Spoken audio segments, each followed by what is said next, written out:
പുതിയൊരു വീഡിയോയിലോട്ട് എല്ലാവർക്കും സ്വാഗതം. അപ്പം ഭാനുഅമ്മയും കുഞ്ഞാറ്റയും സ്വപ്നയും എല്ലാവരും സന്തോഷത്തിലാണ് ഇല്ലേ. അവളിങ്ങോട്ട് ഇറങ്ങി വരട്ടെ, അവൾ പോട്ടെ എന്നൊക്കെ ഇതായിട്ട് ഓരോന്ന് പറഞ്ഞുകൊണ്ടിരിക്കുകയാണ് കേട്ടോ. കുഞ്ഞാറ്റ പറയുന്നുണ്ട്, എന്താ അവളെ കാണാത്തത്, അവൾ പോയി കഴിഞ്ഞു പറഞ്ഞാൽ കുറച്ച് സന്തോഷിക്കായിരുന്നു എന്നൊക്കെ പറയുന്നുണ്ട്. മിണ്ടാണ്ടിരിക്കേ, അവളെങ്ങനെ എന്തെങ്കിലും കേൾക്കും പറഞ്ഞിട്ട് പറയുന്നു കേട്ടോ ഭാനുഅമ്മ. അപ്പോഴേക്കും തന്നെ നമ്മുടെ മഹിമയും മഞ്ജും കൂടി ഇറങ്ങി വരികയാണ്. എന്നിട്ട് ഭാനുമ്മ സ്നേഹത്തോടെ പറയണം, പക്ഷേ മനസ്സിലെന്താണ് ഫുള്ളും ഇങ്ങോട്ട് കുബുദ്ധിയും ഇത് മാത്രമേ ഉള്ളൂ, കുറ്റം പറയുന്നത് ഇത് മാത്രമേ ഉള്ളൂ. പക്ഷേ വെളിക്ക് എന്താ നല്ലൊരാൾ, നല്ലൊരു അമ്മ എന്നൊക്കെയാണ് നമ്മുടെ മഞ്ജുവിൻ്റെ മനസ്സിൽ കേട്ടോ. എന്നിട്ട് ഭാനുമ്മ പറയും, മോൾ എന്തായാലും പോകണം നല്ലതാണ്, മോൾക്ക് അവിടെ പറയുമ്പോൾ ഗൗരി പറയുമ്പോൾ നല്ല സ്നേഹിക്കുന്ന ഒരു അമ്മയാണ്, പിന്നെ നിനക്ക് കുറച്ച് റിലാക്സ് ആവും, നിൻ്റെ മൈൻഡൊക്കെ കുറച്ച് മാറിക്കോളും എന്നൊക്കെ പറയുന്നു കേട്ടോ.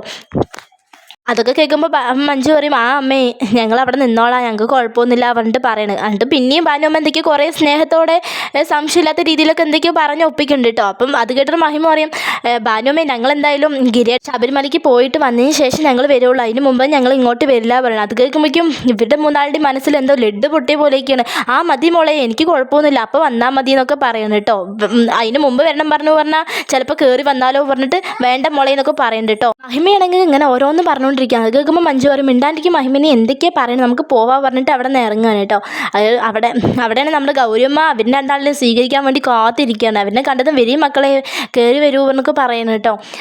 അതുകൊണ്ട് നമ്മുടെ മഹിമ പറയും, ഞങ്ങളിവിടെ റിലാക്സ് എടുക്കാനാണ് വന്നത്, ഞങ്ങളുടെ പണിയൊന്നും എടുപ്പിക്കാൻ പറ്റില്ല എന്നൊക്കെ പറയുന്നു കേട്ടോ. അത് കേൾക്കുമ്പോൾ മഞ്ജു പറയും, എന്താ മഹിമ ഇങ്ങനെയൊക്കെ പറയണം, അമ്മ അവൾ അങ്ങനെയാണ് കേട്ടോ, അവളൊന്നും വിചാരിക്കണ്ട, അവൾ എന്തായാലും നീ ഇങ്ങനെയൊക്കെ പറയുമ്പോൾ ഞാൻ ഓരോന്നും ഇങ്ങനെ വിചാരിക്കുക, അവൾ ഇവിടുത്തെ കുട്ടിയാണെന്നൊക്കെ പറയുന്നത് കേട്ടോ. അപ്പം മഹിമ പറയും, എനിക്ക് ഇവിടുത്തെ ഉപ്പ് തൊട്ട് കർപ്പൂരം വരെ എന്തൊക്കെയുണ്ട് എന്നൊക്കെ എനിക്ക് എവിടെയാണ് എന്നൊക്കെ എനിക്ക് അറിയാം പറഞ്ഞിട്ട് പറയുന്നത് കേട്ടോ. അങ്ങനെ കുറച്ച് അവരുടെ അപ്പോൾ ഗൗരിയമ്മ പറയും, നമുക്ക് ഇനി മുതൽ അടിച്ചങ്ങോട്ട് പൊളിക്കാന്നൊക്കെ പറയുന്നത് കേട്ടോ. അപ്പോൾ ഇന്നത്തെ എപ്പിസോഡ് ഒരാൾക്കിടയിലെ എപ്പിസോഡ് തന്നെയാണ്. വീഡിയോ ഇഷ്ടം ലൈക്ക് ഷെയർ സബ്സ്ക്രൈബ് ചെയ്യുക. Thanks for watching.